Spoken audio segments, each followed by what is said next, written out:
అదే RTV app వార్తల్ని క్షణాల్లో చదివే అవకాశం ఉంటుంది. ఒక న్యూస్ పేపర్, ఒక టెలివిజన్ ఛానల్ మీ చేతుల్లో ఎప్పుడూ ఉంటాయి. నమస్తే, నేను మీ రవి ప్రకాష్. దేశంలో ఇప్పుడు అందరి చూపు ఎన్నికలపైనే.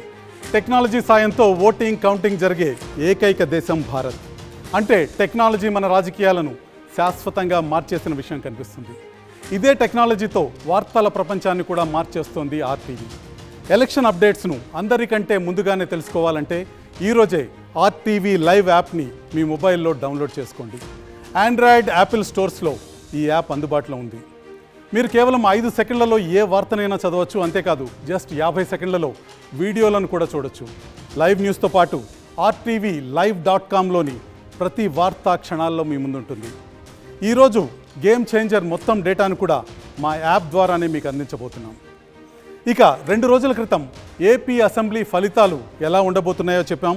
ఇప్పుడు ఏపీ లోక్సభ రిజల్ట్స్ను మీ ముందుకు తెస్తున్నాం. ఆలస్యం చేయకుండా గేమ్ చేంజర్ ప్రోగ్రామ్ను ప్రారంభిద్దాం.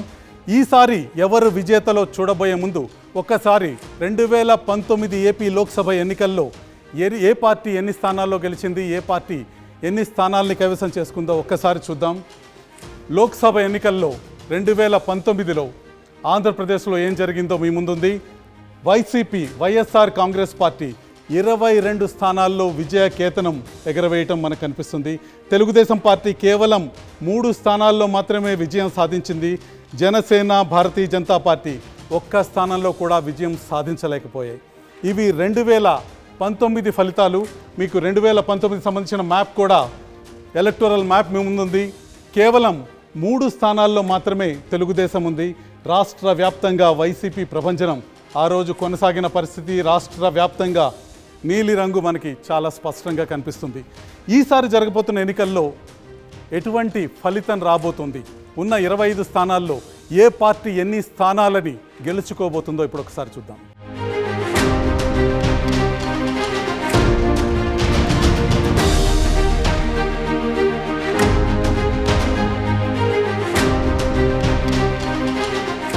మొత్తం ఆంధ్రప్రదేశ్లో లోక్సభ ఎన్నికల స్టడీ చూపించబోయే ముందు మొట్టమొదట కాకినాడలో గెలిచేదెవరో చెప్తాను.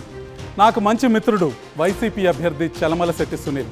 ఆయన ఏ పార్టీ నుంచి పోటీ చేస్తే ఆయనతో పాటు ఆ పార్టీ పరాజయం పాలవుతుందని వాట్సాప్లో తిరుగుతున్న మూఢనమ్మకం. ఈసారి కూడా అది నిజం అవుతుందో లేదో ఒకసారి చూద్దాం. తూర్పుగోదావరి జిల్లాలో కీలక ఎంపీ సీట్ కాకినాడ. జనసేన నుంచి తంగెళ్ల ఉదయ్ శ్రీనివాస్ పోటీ పడుతున్నారు.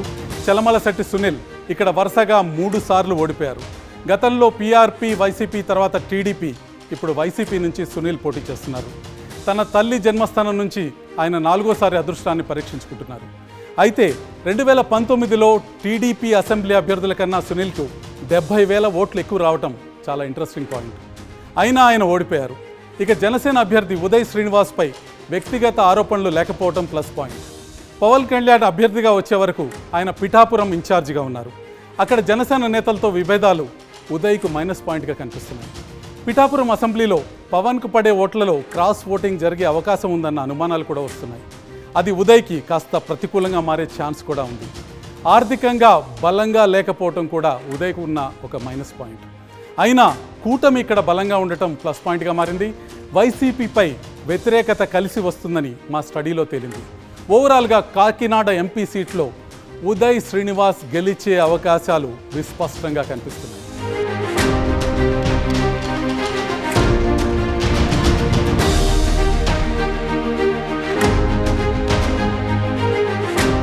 ఆసక్తికరమైన కాకినాడ నియోజకవర్గం తర్వాత రాయలసీమ ప్రాంతానికి వెళ్దాం. రాయలసీమలో 8 లోక్సభ సీట్లు ఉన్నాయి. గత ఎన్నికల్లో రాయలసీమలో వైసీపీ క్లీన్ స్వీప్ చేసింది. మొత్తం 8 సీట్లు ఆ పార్టీ దక్కించుకుంది. ఇది 2019 ముఖ చిత్రం RTV యాప్ ద్వారా మీరు చూస్తున్నారు. 2019లో వైసీపీ 8 స్థానాలకు గాను 8 స్థానాల్లో విజయకేతనం ఎగరవేసింది. మీరు 2019 రాయలసీమ చిత్రాన్ని చూస్తున్నారు. నీలి సముద్రంగా కనిపిస్తుంది. పూర్తిగా వైసీపీ ఆధిపత్యం రాయలసీమలో 2019లో కనిపించింది. ఇక 2024లో పరిస్థితి ఏ విధంగా ఉండబోతుంది, రాయలసీమలోని 8 సెగ్మెంట్లలో ఏ పార్టీ ఎన్ని స్థానాలు గెలవబోతుందో ఒకసారి చూద్దాం.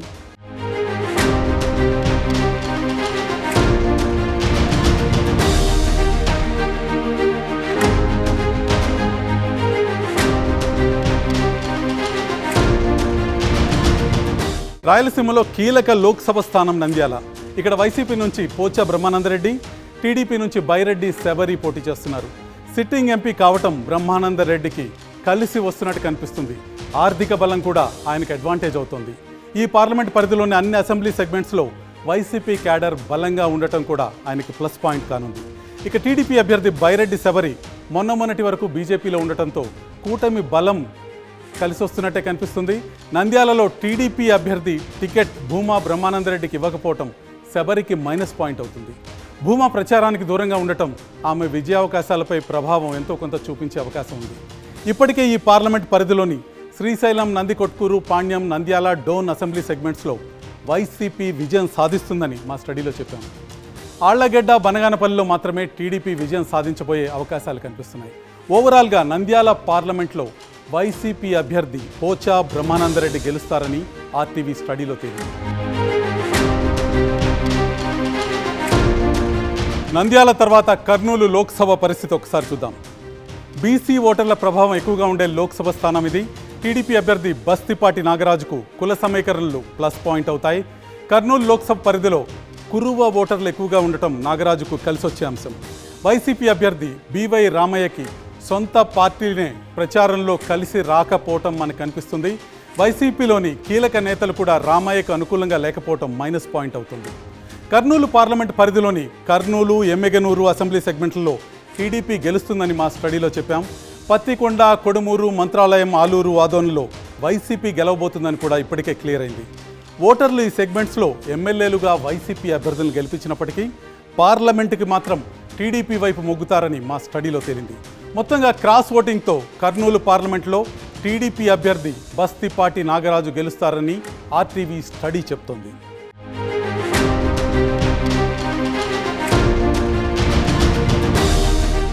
కర్నూలు తర్వాత ఒక్కసారి అనంతపురం పరిస్థితి చూద్దాం. టీడీపీ అభ్యర్థి అంబికా లక్ష్మీనారాయణ వాల్మీకి సామాజిక వర్గ నేత. అనంతపురం పార్లమెంట్లో వాల్మీకి ఓటర్లు ఎక్కువగా ఉండటం ఆయనకు కలిసి వస్తుంది. లక్ష్మీనారాయణ హిందూపురానికి చెందిన లీడర్ అయినా అనంతపురంలో టీడీపీ కూటమి క్యాడర్ ఆయన కోసం కష్టపడటం ప్లస్ పాయింట్ అవుతుంది. వైసీపీ అభ్యర్థి శంకర నారాయణకి కుల సమీకరణలు మైనస్ అవుతున్నాయి. శంకర నారాయణ కురుబ కావడంతో వైసీపీలోని వాల్మీకి సామాజిక వర్గం నేతల్లో వ్యతిరేకత ఈయనకు ప్రధానంగా మైనస్ పాయింట్ అవుతుంది. అనంతపురం లోక్సభ పరిధిలోని రాయదుర్గం, ఉరవకొండ, గుంతకల్లు, సింగనమల, కళ్యాణదుర్గం అసెంబ్లీ సెగ్మెంట్లలో టీడీపీ అభ్యర్థులు గెలుస్తారని ఇప్పటికే మా స్టడీలో మేము చెప్పాము. తాడిపత్రి, అనంతపురం అర్బన్లో మాత్రమే వైసీపీ గెలిచే ఛాన్స్ ఉంది. ఓవరాల్గా అనంతపురం లోక్సభ స్థానంలో టీడీపీ అభ్యర్థి అంబికా లక్ష్మీనారాయణ విజయం సాధిస్తారని ఆర్టీవీ స్టడీలో తేలింది.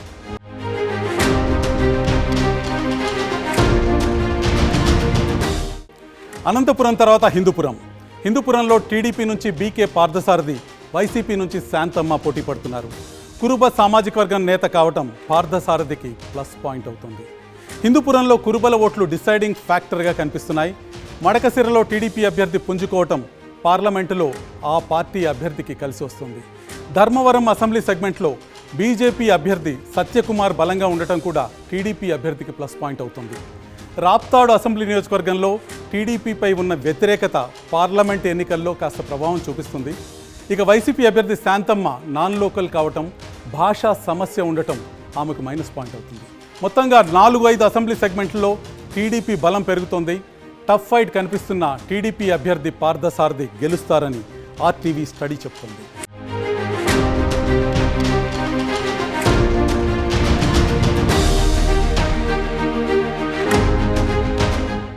హిందూపురం తర్వాత కడప లోక్సభ పరిస్థితి ఒకసారి చూద్దాం. వైఎస్ రాజశేఖర రెడ్డి కుమార్తె షర్మిల ఇక్కడ బరిలో ఉండటంతో అందరి దృష్టి ఈ సీటుపైనే ఉంది.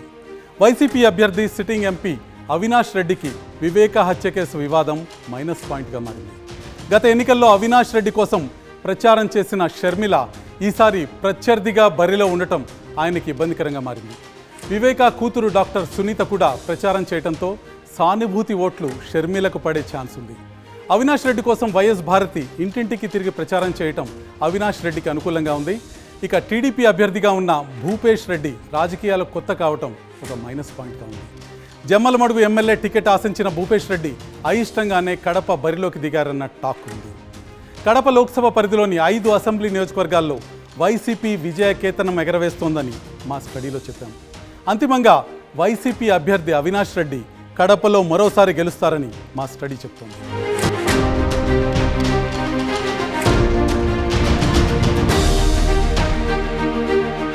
కడప తర్వాత తిరుపతి లోక్సభ పరిస్థితి ఒకసారి చూద్దాం. వైసీపీ అభ్యర్థి గురుమూర్తి సిట్టింగ్ ఎంపీ కావటం ఆయనకు అడ్వాంటేజ్గా మారింది. తిరుపతి రైల్వే స్టేషన్ అభివృద్ధికి నిధులు తీసుకురావడంలో ఎంతో కొంత సక్సెస్ అయ్యారన్న ఇమేజ్ కూడా ఆయనకుంది. పులికాట్ సరస్సు పరిరక్షణలో కీలక పాత్ర పోషిస్తున్నారన్న టాక్ కూడా ఈ నియోజకవర్గంలో ఉంది. అయితే ఆర్థికంగా బలంగా లేకపోవటం గురుమూర్తికి ఒక మైనస్ పాయింట్గా కనిపిస్తుంది. ఇక బీజేపీ అభ్యర్థి వరప్రసాద్కు కూటమి బలం కలిసొస్తోంది. ఈయన గతంలో ఎంపీగా పనిచేసిన తిరుపతి అభివృద్ధికి ఏమీ చేయలేదన్న టాక్ ప్రధానంగా వినిపిస్తుంది. ఎంపీ ఫండ్స్ దుర్వినియోగం చేశారన్న ఆరోపణలు కూడా వరప్రసాద్ను ఇబ్బంది పెడుతున్నాయి. తిరుపతి లోక్సభ పరిధిలోని సర్వేపల్లి, గూడూరు, సూళ్లూరుపేట, తిరుపతి, సత్యవేడు అసెంబ్లీ నియోజకవర్గాల్లో వైసీపీ గెలుస్తుందని మా స్టడీలో ఇప్పటికే చెప్పాం. వెంకటగిరి, శ్రీకాళహస్తిలో టీడీపీ గెలిచే ఛాన్స్ ఉంది. ఓవరాల్గా వైసీపీ అభ్యర్థి గురుమూర్తి మరోసారి ఎంపీగా తిరుపతిలో గెలుస్తారని ఆర్టీవీ స్టడీ చెప్తోంది.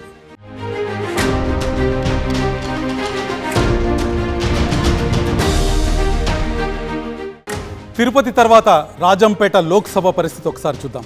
మాజీ ముఖ్యమంత్రి నల్లారి కిరణ్ కుమార్ రెడ్డి బీజేపీ అభ్యర్థిగా ఇక్కడి నుంచి బరిలో ఉన్నారు.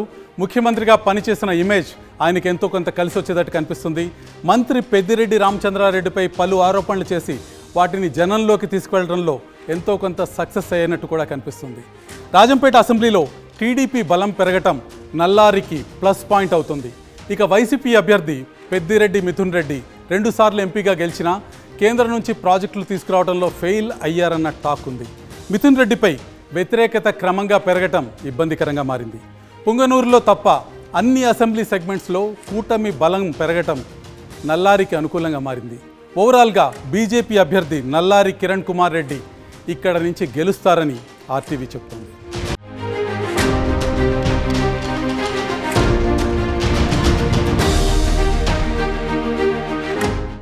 రాజంపేట తర్వాత చిత్తూరు లోక్సభ పరిస్థితి ఒకసారి చూద్దాం. టీడీపీ అభ్యర్థి దగ్గుమళ్ల ప్రసాదరావు మాజీ ఐఏఎస్ అధికారి, వ్యాపారవేత్త. ప్రచారంలో పక్కా ప్లాన్తో ముందుకెళ్లటం ఆయన కలిసి వస్తుంది. స్థానికుడు కాదన్న వాదన దగ్గుమళ్ళకి ఇబ్బందిగా మారింది. ఇక సిట్టింగ్ ఎంపీ వైసీపీ అభ్యర్థి ఎన్ రెడ్డప్పకి పెద్దిరెడ్డి రామచంద్రారెడ్డి సపోర్ట్ ఇవ్వటం బాగా కలిసి వస్తున్న అంశంగా కనిపిస్తుంది. అయితే ఎంపీ నిధుల్ని ఖర్చు చేయలేదన్న విమర్శ కూడా ఉంది. చిత్తూరు పార్లమెంట్ పరిధిలో జరిగిన అవినీతి రెడ్డప్పకి మైనస్ పాయింట్గా మారింది. ఈ లోక్సభ పరిధిలోని నగరి, చిత్తూరు, పలమనేరు, కుప్పం అసెంబ్లీ సెగ్మెంట్స్లో టీడీపీ గెలవబోతోందని మా స్టడీలో చెప్పాము. చంద్రగిరి, గంగాధర నెల్లూరు, పూతలపట్టులో వైసీపీ గెలిచే అవకాశం కనిపిస్తుంది. మొత్తంగా ఈ ఎంపీ సీటులో టీడీపీ అభ్యర్థి దగ్గుమళ్ల ప్రసాదరావు విజయం సాధిస్తారని ఆర్టీవీ స్టడీ చెప్తోంది.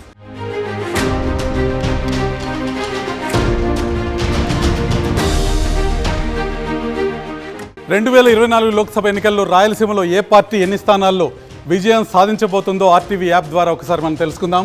రాయలసీమలో ఉన్న పరిస్థితి చూస్తే 8 లోక్సభ స్థానాల్లో 4 టీడీపీ, 1 బీజేపీ, 3 స్థానాల్లో వైసీపీ విజయకేతనం ఎగరవేయబోతున్నాయి. వైసీపీ బలం 8 స్థానాల నుంచి 3 స్థానాలకి తగ్గే పరిస్థితి మనకు కనిపిస్తుంది. నంద్యాలలో పోచా బ్రహ్మానందరెడ్డి విజయం సాధించబోతున్నారు, వైసీపీకి విజయాన్ని అందజేయబోతున్నారు.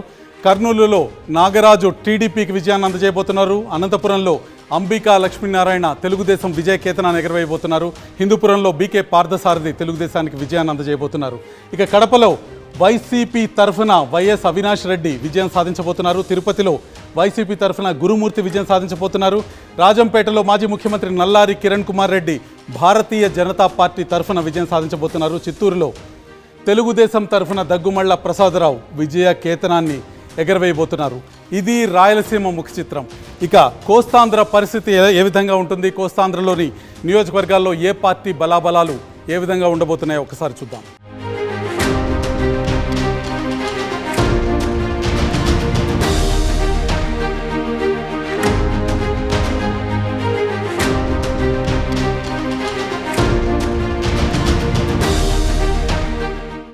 ఇప్పుడు ఒక్కసారి కోస్తాంధ్రకు వెళ్దాం. కోస్తాంధ్రలో ఉన్న 6 జిల్లాల్లో మొత్తం 12 పార్లమెంటు స్థానాలు ఉన్నాయి.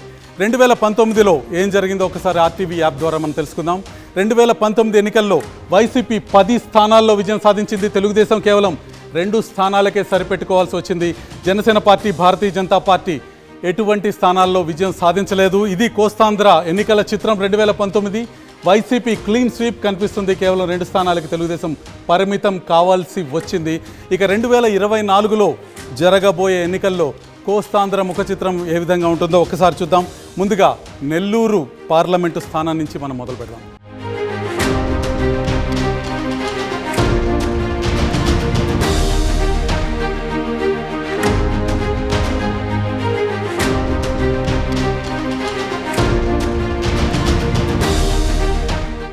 కోస్తాలో ముందుగా నెల్లూరు పార్లమెంట్లో ఏం జరుగుతుందో ఒకసారి చూద్దాం. ఇక్కడ వైసీపీ అభ్యర్థి విజయసాయిరెడ్డి, టీడీపీ అభ్యర్థి వేమిరెడ్డి ప్రభాకర్ రెడ్డి మధ్య టగ్ ఆఫ్ వార్ కనిపిస్తుంది. టీడీపీ అభ్యర్థి వేమిరెడ్డి చేస్తున్న సేవా కార్యక్రమాలు ఆయనకి ప్లస్ పాయింట్గా మారాయి. ఆర్థిక బలం ఆయనకున్న advantage. Nellore city, Nellore rural, Kovur assembly సెగ్మెంట్లలో ఈసారి టీడీపీ బలంగా కనిపించడం వేమిరెడ్డికి కలిసి వస్తుంది. ఇక వైసీపీ అభ్యర్థి విజయసాయిరెడ్డి జగన్కు అత్యంత సన్నిహితుడు కావటం ఆయనకు కలిసి వచ్చే అంశంగా ఉంది. ఢిల్లీ స్థాయిలో ఆయనకున్న పలుకుబడి కూడా ప్లస్ పాయింట్. నెల్లూరు స్థానికుడే అయిన విజయసాయిరెడ్డి ఈ ప్రాంతానికి చేసిందేమీ లేదన్న టాక్కు కాస్త నెగిటివ్గా పనిచేస్తుంది. ఓవరాల్గా చూస్తే నెల్లూరు పార్లమెంట్లో టీడీపీ అభ్యర్థి వేమిరెడ్డి ప్రభాకర్ రెడ్డి గెలుస్తారని మా స్టడీ చెప్తోంది.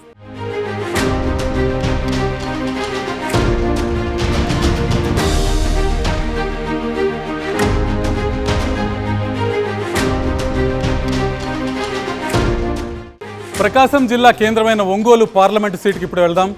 ఈ లోక్సభ పరిధిలో ఉన్న 7 అసెంబ్లీ సెగ్మెంట్లలో సొంత క్యాడర్ ఉండటం టీడీపీ అభ్యర్థి మాగుంట శ్రీనివాసులు రెడ్డికి కలిసి వస్తుంది. జిల్లాలో తొలి నుంచి మాగుంట కుటుంబానికి మంచి పేరు ఉంది. ఇక వైసీపీ అభ్యర్థి చెవిరెడ్డి భాస్కర్ రెడ్డికి ప్రకాశం జిల్లాలో పెద్దగా పట్టు లేకపోవటం ఆయనకి ఇబ్బందిగా మారింది. బాలినేని శ్రీనివాసరెడ్డి లాంటి వారి పూర్తి సహకారం అందకపోవటం కూడా ఆయనకి ఇబ్బందిగా మారింది. వైసీపీకి పట్టున్న కొన్ని నియోజకవర్గాల్లో అభ్యర్థులు కొత్తవారు కావటం చెవిరెడ్డిని ఇబ్బంది పెట్టే అంశంగా ఉంది. ఒంగోలు లోక్సభ పరిధిలోని గిద్దలూరు, మార్కాపురం, కనిగిరి, దర్శి, కొండపి, ఒంగోలు అసెంబ్లీ నియోజకవర్గాల్లో టీడీపీ అభ్యర్థులే గెలుస్తారని మా స్టడీలో ఇప్పటికే చెప్పాం. ఒంగోలు పార్లమెంట్లో కూడా టీడీపీ అభ్యర్థి మాగుంట శ్రీనివాసులు రెడ్డి విజయం సాధిస్తారని ఆర్టీవీ స్టడీలో తేలింది.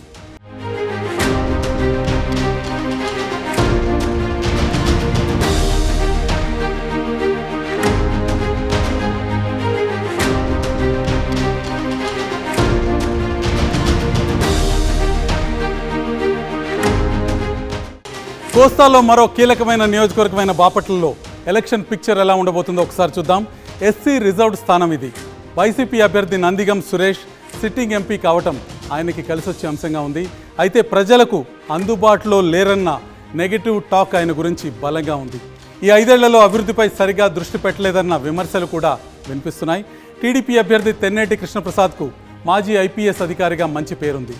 తొలిసారి ఎన్నికల్లో పోటీ చేయటం ఆయనకు కొంత ప్రతికూలమైన అంశంగా కూడా కనిపిస్తుంది. ఇప్పటికే బాపట్ల పార్లమెంట్ పరిధిలోని 6 అసెంబ్లీ సెగ్మెంట్లు వేమూరు, రేపల్లె, చీరాల, పర్చూరు, అద్దంకి, సంతనూతలపాడులో టీడీపీ గెలవబోతోందని ఆర్టీవీ స్టడీలో స్పష్టంగా తేలింది.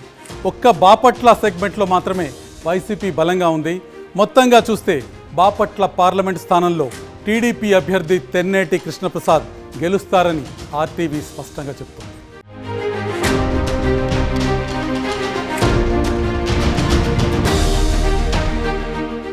బాపట్ల తర్వాత నరసరావుపేట పార్లమెంట్కి వెళ్దాం.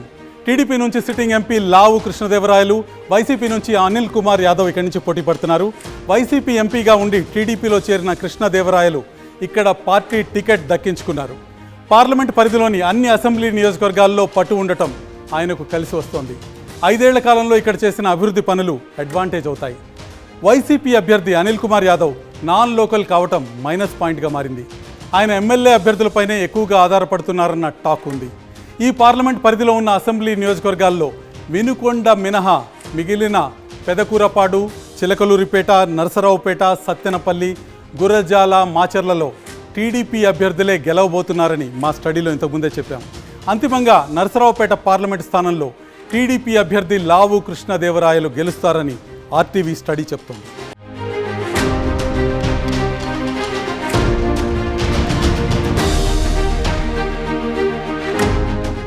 ఇప్పుడు గుంటూరు పార్లమెంట్ పరిస్థితి ఒకసారి చూద్దాం. టీడీపీ అభ్యర్థి పెమ్మసాని చంద్రశేఖర్ ప్రచారంలో అందరికంటే ముందున్న పరిస్థితి స్పష్టంగా కనిపిస్తుంది. ఆర్థికంగా ఆయనకున్న బలం అడ్వాంటేజ్ అవుతోంది. ప్రత్యర్థి పార్టీల్లోని కీలక నేతల్ని టీడీపీలోకి తీసుకురావడంలో పెమ్మసాని సక్సెస్ కావడం కలిసి వస్తుంది. గుంటూరు పార్లమెంట్ పరిధిలో ఉన్న 7 నియోజకవర్గాల్లో టీడీపీ బలంగా ఉండటం కూడా ఆయనకి ప్లస్ పాయింట్ అవుతుంది. ఇక వైసీపీ అభ్యర్థుల్ని మార్చడం ఆ పార్టీకి మైనస్ పాయింట్గా మారింది. వైసీపీ అభ్యర్థి కిలారి వెంకట రోసయ్య ప్రచారంలో యాక్టివ్గా లేరన్న టాక్ వినిపిస్తుంది. ఇప్పటికే ఈ లోక్సభ పరిధిలోని 6 అసెంబ్లీ సెగ్మెంట్స్లో టీడీపీ కూటమి అభ్యర్థులే గెలుస్తారని మా స్టడీలో చెప్పాం. గుంటూరు లోక్సభ స్థానంలోనూ టీడీపీ అభ్యర్థి పెమ్మసాని విజయం సాధిస్తారని ఆర్టీవీ చెప్తోంది.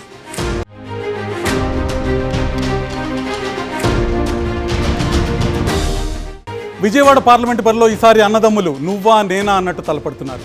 కేసినేని బ్రదర్స్లో గెలిచేది ఎవరో ఒకసారి చూద్దాం. మొన్నటి వరకు టీడీపీ ఎంపీగా ఉన్న కేసినేని నాని ఇప్పుడు వైసీపీ ఎంపీ అభ్యర్థిగా బరిలోకి దిగారు. ఆయన సోదరుడు కేసినేని చిన్ని టీడీపీ అభ్యర్థి. నానికి పార్టీ మారటం ప్రతికూల అంశంగా మారింది. టీడీపీలో ఉంటూ కోవర్ట్గా పనిచేశారనే విమర్శ ఆయనపైన ఉంది. పార్టీ కన్నా తానే సుప్రీం అన్న భావన ఆయనలో మైనస్గా కనిపిస్తుంది. ఆర్థికంగా నాని కన్నా చిన్నీదే పైచేయి. పార్లమెంట్ పరిధిలోని 7 అసెంబ్లీ నియోజకవర్గాల్లో టీడీపీ బలంగా ఉండటం చిన్నికి కలిసి వచ్చే అంశం. సామాజిక సేవా కార్యక్రమాలతో 2.5 ఏళ్ల నుంచి ఆయన జనంలోనే ఉండటం ప్లస్ పాయింట్గా మారింది. విజయవాడ టౌన్లోని 3 అసెంబ్లీ సెగ్మెంట్లలో చిన్నికి ఎక్కువ సానుకూలత ఉన్నట్టు మా స్టడీలో తేలింది. అదీగాక విజయవాడ పార్లమెంట్ సీట్లో ఒక సంప్రదాయం ఉంది. ఏ పార్టీ వరుసగా ఇక్కడ 3 సార్లు గెలవలేదు. వ్యక్తిగతంగానూ పార్టీ పరంగానూ సానుకూలతలు ఎక్కువగా ఉన్న కేసినేని చిన్నికే విజయవాడ ఎంపీ సీట్లో గెలుపు అవకాశాలు ఉన్నాయని మా స్టడీ చెప్తుంది.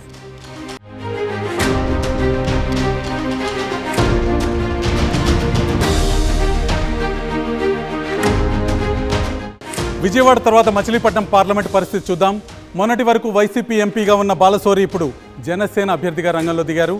వైసీపీ నుంచి ప్రముఖ అంకాలజిస్ట్ డాక్టర్ సింహాద్రి చంద్రశేఖర్ తొలిసారి ఎన్నికల్లో పోటీ చేస్తున్నారు. ఆయనకి వ్యక్తిగత ఇమేజ్ అడ్వాంటేజ్గా మారే అవకాశం ఉంది. మచిలీపట్నం అవనిగడ్డ నియోజకవర్గంలో ఆయనకు కొంత క్రాస్ ఓటింగ్ జరిగే ఛాన్స్ ఉంది. ఇక సిట్టింగ్ ఎంపీగా బాలశౌరికి 7 నియోజకవర్గాల్లో కూటమి పార్టీల బలమైన మద్దతు పనిచేస్తుంది. అత్యధికంగా ఉన్న కాపు బీసీ ఓటు బ్యాంక్ ఆయనకు కలిసి వచ్చే అంశాలుగా ఉన్నాయి. ఈసారి మచిలీపట్నం పార్లమెంట్ పరిధిలోని అసెంబ్లీ సెగ్మెంట్లలో టీడీపీకి ఎక్కువ సానుకూలత కనిపిస్తుంది. ఆ ఫలితమే ఎంపీ ఎన్నికల్లోనూ రిఫ్లెక్ట్ అవుతుందని మా స్టడీ చెప్తోంది. ఓవరాల్గా మచిలీపట్నం పార్లమెంట్లో జనసేన అభ్యర్థి బాలశౌరి గెలిచే ఛాన్స్ ఉన్నట్టు మా స్టడీలో స్పష్టంగా కనిపిస్తుంది.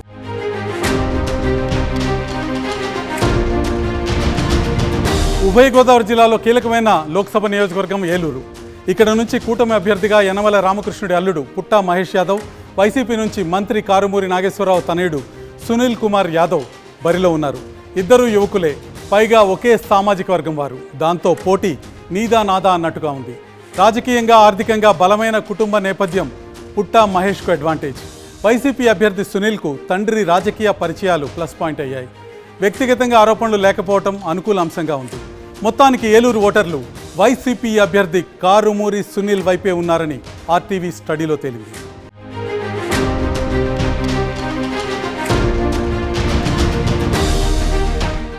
ఏలూరు తర్వాత నర్సాపురం పార్లమెంట్ పరిస్థితి చూద్దాం.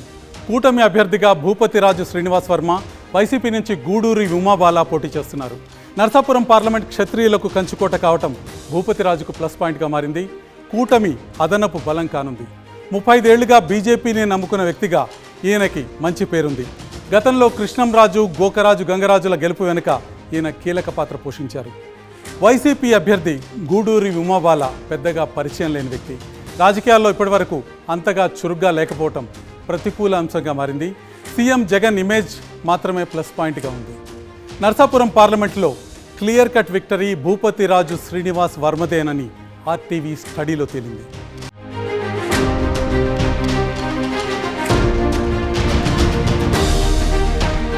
కోస్తాంధ్రలో రాజమండ్రి పార్లమెంట్ అత్యంత కీలకమైంది. ఇక్కడ బీజేపీ నుంచి కూటమి అభ్యర్థిగా పురంధేశ్వరి, వైసీపీ నుంచి గూడూరి శ్రీనివాసరావు పోటీ పడుతున్నారు. గూడూరి శ్రీనివాసరావు మొదటిసారి ఎంపీ అభ్యర్థిగా పోటీ చేస్తున్నారు. పార్లమెంట్ పరిధిలో బీసీల ప్రభావం ఎక్కువ కావటం ఆయనకు అదనపు బలం. అయితే పార్టీపై వ్యతిరేకత, సొంత ఇమేజ్ లేకపోవటం మైనస్ పాయింట్లుగా ఉన్నాయి. కూటమి అభ్యర్థి పురంధేశ్వరి ఎన్టీఆర్ కుమార్తెగా మంచి గుర్తింపు ఉండటం కలిసి వచ్చే అంశంగా కనిపిస్తుంది. కేంద్ర మంత్రి సుదీర్ఘ రాజకీయ అనుభవం కూడా ఆమె కలిసి వచ్చే అంశంగా కనిపిస్తుంది. నాన్ లోకల్ కావటం ఒక్కటే ఇక్కడ ఇబ్బందిగా మారింది. ఓవరాల్గా రాజమండ్రి పార్లమెంట్లో పురంధేశ్వరికే విజయావకాశాలు ఎక్కువగా ఉన్నాయని మా స్టడీలో తేలింది.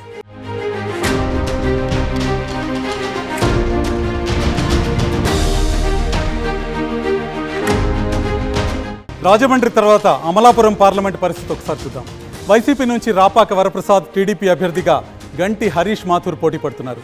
2019లో జనసేన నుంచి గెలిచిన ఏకైక ఎమ్మెల్యేగా రాపాక గుర్తింపు తెచ్చుకున్నారు. కానీ వైసీపీలోకి మారటంతో జనసైనికుల్లో తీవ్ర వ్యతిరేకత ఉంది.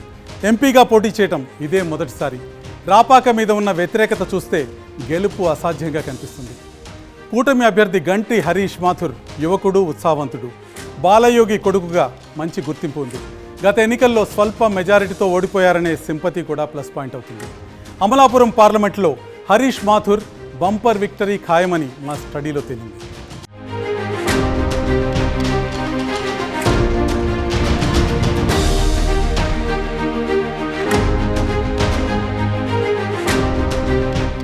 రెండు 2024 ఎన్నికల్లో కోస్తాంధ్రలోని 6 జిల్లాల్లోని 12 సీట్ల విషయంలో ఎటువంటి ఫలితం రాబోతుందో ఒకసారి చూస్తే టీడీపీ ఈసారి 7 స్థానాల్లో విజయకేతనం ఎగరవేయబోతుంది. వైసీపీ 1 స్థానానికి పరిమితమవుతుంది. భారతీయ జనతా పార్టీ, జనసేన చెరి 2 స్థానాల్లో విజయాన్ని సాధించబోతున్నాయి. వైసీపీ గతంలో స్వీప్ చేసి టీడీపీ 2 స్థానాలకే పరిమితమైన కోస్తాంధ్రలో పరిస్థితి పూర్తిగా మారే అవకాశం కనిపిస్తుంది. నెల్లూరులో వేమిరెడ్డి ప్రభాకర్ రెడ్డి తెలుగుదేశం జెండా ఎగరవేయబోతున్నారు. ఒంగోలులో మాగుంట శ్రీనివాసులు రెడ్డి తెలుగుదేశం జెండా ఎగరవేయబోతున్నారు. ఇక బాపట్లలో తెన్నేటి కృష్ణప్రసాద్ తెలుగుదేశానికి విజయాన్ని అందజేయబోతున్నారు. నరసరావుపేటలో లావు కృష్ణదేవరాయలు తెలుగుదేశం తరఫున గెలవబోతున్నారు. గుంటూరులో పెమ్మసాని చంద్రశేఖర్ తెలుగుదేశం విజయకేతనాన్ని ఎగరవేయబోతున్నారు. విజయవాడలో కేసినేని చిన్ని తెలుగుదేశాన్ని గెలిపించబోతున్నారు. మచిలీపట్నంలో బాలశౌరి జనసేన పార్టీకి విజయాన్ని అందజేయబోతున్నారు. ఏలూరులో కారుమూరి సునీల్ వైసీపీకి విజయాన్ని అందజేయబోతున్నారు. నరసాపురంలో శ్రీనివాస్ వర్మ భారతీయ జనతా పార్టీ తరఫున విజేతగా నిలవబోతున్నారు. రాజమండ్రిలో పురంధేశ్వరి బీజేపీని గెలిపించబోతున్నారు. అమలాపురంలో గంటి హరీష్ సైకిల్ గుర్తును గెలిపించబోతున్నారు. తెలుగుదేశం జెండా ఎగరవేయబోతున్నారు. ఇక కాకినాడలో ఉదయ్ శ్రీనివాస్ జనసేన పార్టీ తరఫున విజేతగా నిలవబోతున్నారు. ఈ రకంగా కోస్తా ముఖ చిత్రం మారిన విషయం మనకి చాలా స్పష్టంగా కనిపిస్తుంది. 2024లో వైసీపీ కేవలం 1 స్థానానికి మాత్రమే పరిమితమవుతుంది. 10 స్థానాల నుంచి 1 స్థానానికి వైసీపీ వస్తుంది. 2 స్థానాల నుంచి టీడీపీ బలం 7 స్థానాలకు పెరుగుతుంది. జనసేన పార్టీ 2 స్థానాల్లో 2 లోక్సభ స్థానాల్లో విజయం సాధించబోతోంది. భారతీయ జనతా పార్టీ 2 లోక్సభ స్థానాల్లో 11 స్థానాల్లో టీడీపీ కూటమి విజయం సాధించబోతుంది. ఇక ఏపీలో ఇతర స్థానాల్లో ఎవరు విజయం సాధించబోతున్నారో ఒక్కసారి చూద్దాం.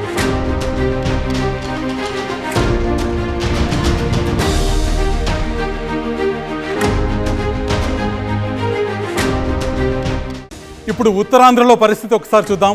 ఉత్తరాంధ్రలో మొత్తం 5 లోక్సభ నియోజకవర్గాలు ఉన్నాయి. 2019 ఎన్నికల్లో ఇక్కడ ఏ పార్టీ ఎన్ని స్థానాల్లో గెలుచుకుందన్న డేటా ఆర్టీవీ యాప్ నుంచి తీసుకుందాం. 2019 లోక్సభ ఎన్నికల్లో ఉత్తరాంధ్రలో ఉన్న 5 స్థానాల్లో 4 స్థానాలని వైసీపీ కైవసం చేసుకుంది. తెలుగుదేశం పార్టీ కేవలం 1 స్థానంతో పరిమితం కావాల్సి వచ్చింది. ఇక్కడ ఉత్తరాంధ్ర ఎన్నికల చిత్రాన్ని మనం చూస్తున్నాం. 4 స్థానాల్లో వైసీపీ విజయకేతనం ఎగరవేయటం. 2024లో జరుగుతున్న ఎన్నికల్లో ఉత్తరాంధ్రలో ఏ పార్టీ ఎన్ని స్థానాల్లో విజయం సాధించబోతుందో ఇప్పుడు చూద్దాం.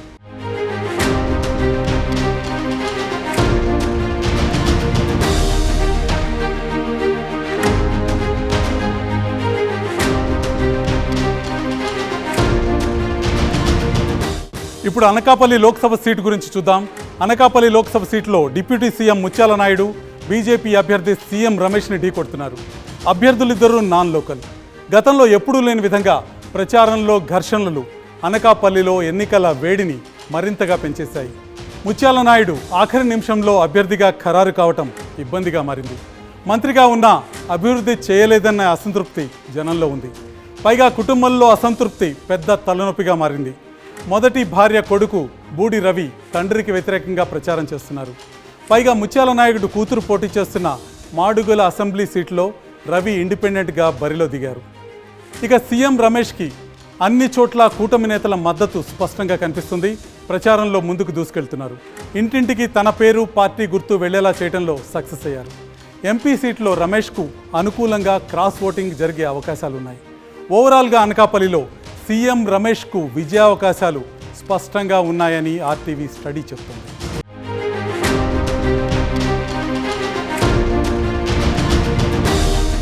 ఉత్తరాంధ్రలో అత్యంత కీలకమైన లోక్సభ సీటు విశాఖ. ఇక్కడ కూటమి అభ్యర్థి బాలకృష్ణ అల్లుడు శ్రీభరత్కు మంత్రి బొత్స భార్య ఝాన్సీ గట్టి పోటీనే ఇస్తున్నారు. విజయనగరం జిల్లాలోని అసెంబ్లీ సెగ్మెంట్ల కన్నా తన సతీమణి పోటీ చేస్తున్న విశాఖపైనే బొత్స ఎక్కువగా ఫోకస్ పెట్టడం ఆమెకు కలిసొచ్చే అంశం. అయితే రెండు చోట్ల పూర్తి స్థాయిలో ప్రచారం చేయలేకపోతున్నారనే టాక్ వినిపిస్తుంది. ఏమాత్రం పట్టులేని నియోజకవర్గం కావటం వైసీపీకి ప్రధానమైన ప్రతికూల అంశంగా మారింది. టీడీపీ అభ్యర్థి శ్రీభరత్ ప్రచారంలో దూకుడుగా ఉన్నారు. ఎలక్షనీరింగ్లోనూ పై చేయి సాధిస్తున్నారు. 2-3 సంవత్సరాల నుంచి రోజు జనాల్లోనే ఉండటం ఆయన కలిసొచ్చే అంశం. యంగ్ లీడర్ కావటం, గతంలో ఓడిపోయారన్న సానుభూతి, కూటమి ప్రభావం భరత్కు సానుకూల అంశాలుగా పనిచేస్తున్నాయి. విశాఖ సిటీ పరిధిలోని అసెంబ్లీ సెగ్మెంట్లలో వైసీపీకి పడే ఓట్లలో క్రాస్ ఓటింగ్ భరత్కు అనుకూలిస్తుందని మా స్టడీలో తేలింది. ఓవరాల్గా విశాఖలో టీడీపీ అభ్యర్థి శ్రీభరత్ గెలిచే అవకాశం పూర్తి స్థాయిలో కనిపిస్తుంది.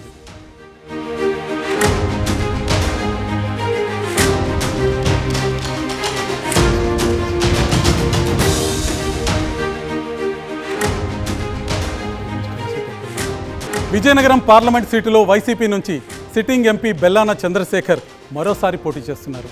టీడీపీ నుంచి కలిశెట్టి అప్పలనాయుడు 25 ఏళ్ల నుంచి పార్టీలో ఉన్న తొలిసారి ప్రత్యక్ష ఎన్నికల్లో బరిలోకి దిగారు. ఉత్తరాంధ్ర ఇన్ఛార్జిగా పార్టీ కార్యకర్తలకు ట్రైనింగ్ ఇవ్వటం ఆయనకి అడ్వాంటేజ్. అదే ఎన్నికల్లో ఆయనకి ప్లస్ పాయింట్గా మారబోతుంది. కానీ స్థానికేతరుడు కావటం అప్పలనాయుడికి మైనస్ పాయింట్గా ఉంది. అయితే మంత్రి బొత్స ప్రభావం, చంద్రశేఖర్ వ్యక్తిగత ఇమేజ్ వైసీపీకి ప్లస్ పాయింట్లుగా ఉన్నాయి. పార్లమెంట్ పరిధిలోని చీపురుపల్లిలో మంచి పట్టు ఉంది. విజయనగరం పార్లమెంట్ పరిధిలో విజయనగరం, బొబ్బిలి, గజపతి నగరం, చీపురుపల్లి, నెల్లిమర్ల, ఎచ్చర్ల, రాజాం అసెంబ్లీ సెగ్మెంట్లు ఉన్నాయి. ఈ 7 5 చోట్ల చంద్రశేఖర్కు బంధుగణం ఉంది. గెలుపు కోసం స్థానికంగా ఆయన బంధువులు కష్టపడుతున్నారు. 4 అసెంబ్లీ సెగ్మెంట్లలో బొత్సకు గట్టి పట్టు ఉండటం వైసీపీకి ప్లస్ పాయింట్. ఎంపీ నిధులతో చేసిన అభివృద్ధి కలిసి వస్తుందని చంద్రశేఖర్ అంచనా వేస్తున్నారు. అసెంబ్లీ సీట్లో టీడీపీకి పడే ఓట్లలో కొంతవరకు, ఎంపీ ఎన్నికల్లో వైసీపీకి క్రాస్ ఓటింగ్ జరిగే అవకాశం కూడా ఉంది. అందుకే విజయనగరం పార్లమెంట్ పరిధిలో మరొకసారి వైసీపీ గెలిచే అవకాశం సుస్పష్టంగా ఉన్నట్టు ఆర్టీవీ స్టడీలో తేలింది.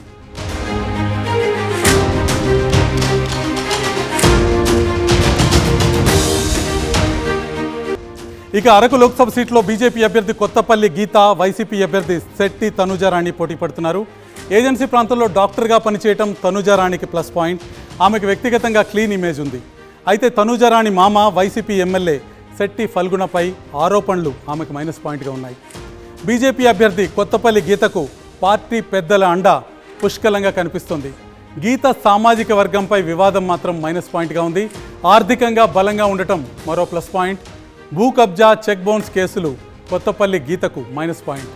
ఎన్నికలు ఎంత త్వరగా జరిగితే వైసీపీకి ఇక్కడ అంత మంచిదనే టాక్ నడుస్తుంది.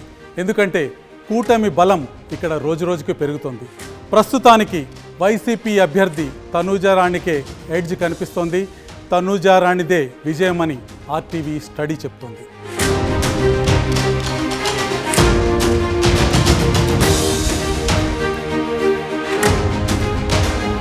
ఉత్తరాంధ్రలో మరో కీ ఫైట్ నడుస్తున్న నియోజకవర్గం శ్రీకాకుళం.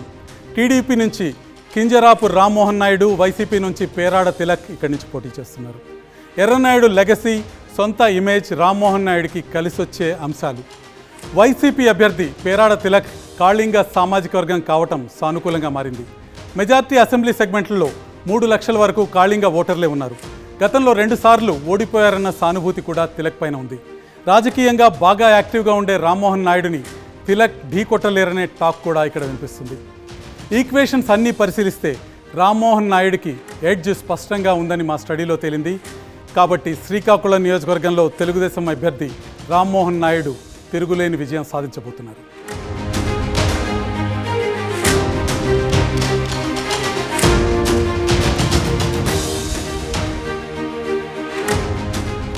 2024లో జరగబోతున్న లోక్సభ ఎన్నికల్లో ఉత్తరాంధ్రలో 5 స్థానాల్లో ఎవరు విజేతలో ఒక్కసారి చూసే ప్రయత్నం చేద్దాం.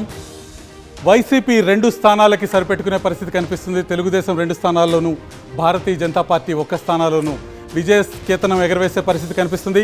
అనకాపల్లిలో భారతీయ జనతా పార్టీ అభ్యర్థి సీఎం రమేష్ భారతీయ జనతా పార్టీకి విజయాన్ని అందజేస్తున్నారు. విశాఖలో శ్రీ భరత్ తెలుగుదేశం పార్టీ విజయ కేతనాన్ని ఎగరవేయబోతున్నారు. విజయనగరంలో బెల్లాన చంద్రశేఖర్ వైసీపీకి విజయాన్ని అందజేయబోతున్నారు. అరకులో తనుజారాణి వైసీపీకి విజయాన్ని అందజేయబోతున్నారు. శ్రీకాకుళంలో రామ్మోహన్ నాయుడు విజయాన్ని అందజేయబోతున్నారు. తెలుగుదేశం పార్టీకి తెలుగుదేశం విజయ కేతనాన్ని శ్రీకాకుళంలో ఎగరవేయబోతున్నారు. ఇక ఇది ఉత్తరాంధ్రకు సంబంధించిన ఫలితం. మొత్తం రాష్ట్రంలో ఉన్న 25 పార్లమెంటు నియోజకవర్గాల్లో ఏ పార్టీ ఎన్ని స్థానాల్లో విజయం సాధించబోతుందన్న అంశాన్ని కొద్దిసేపట్లో మనం చూద్దాం.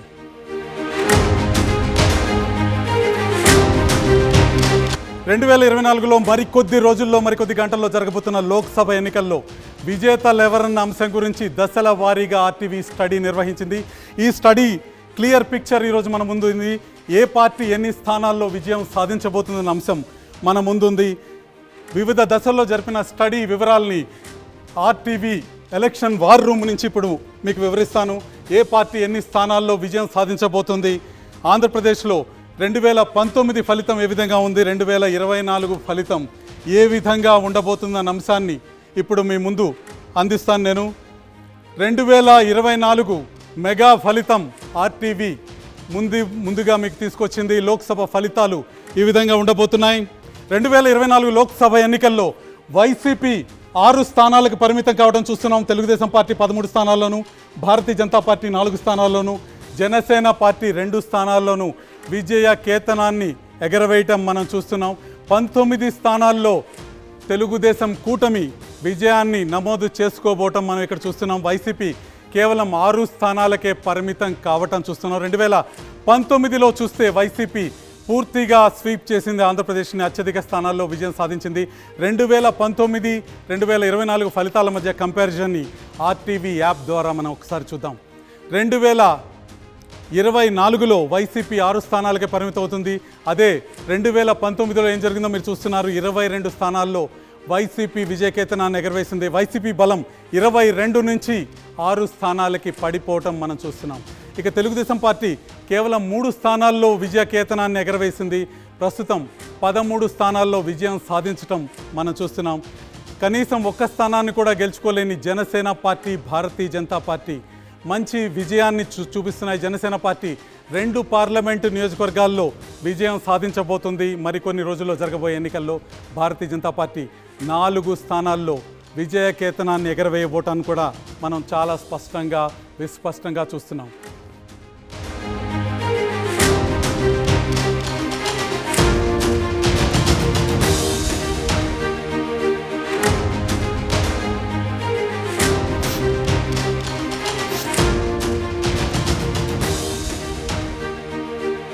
ఆంధ్రప్రదేశ్ లోక్సభ ఎన్నికల్లో ఎవరు పై చేయి సాధిస్తారో మేము మీకు చూపించాం. కానీ ఇక్కడితో మా అధ్యయనం ముగియలేదు. ఓటింగ్ టైంలోనూ ప్రతి సీట్పై మా టీం ఒక కన్నేసి పెడుతుంది. ఓటింగ్ తర్వాత కూడా ఎక్కడ ఎవరు గెలుస్తారో అప్డేట్ చేస్తూనే ఉంటాం. మే 13 తర్వాత పోస్ట్ పోల్ స్టడీతో మళ్ళీ మీ ముందుకు వస్తాం. అప్పటి వరకు ఆర్టీవీ లైవ్ యాప్ని డౌన్లోడ్ చేసుకోండి. ప్రతి అప్డేట్ గురించి తెలుసుకోండి.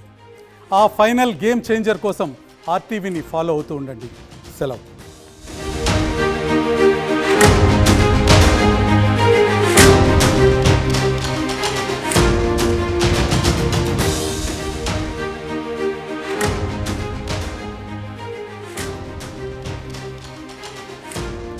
నమస్తే అండి.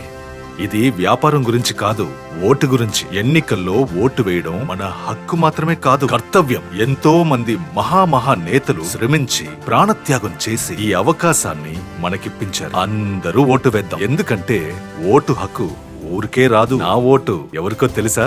అది సీక్రెట్ అండి.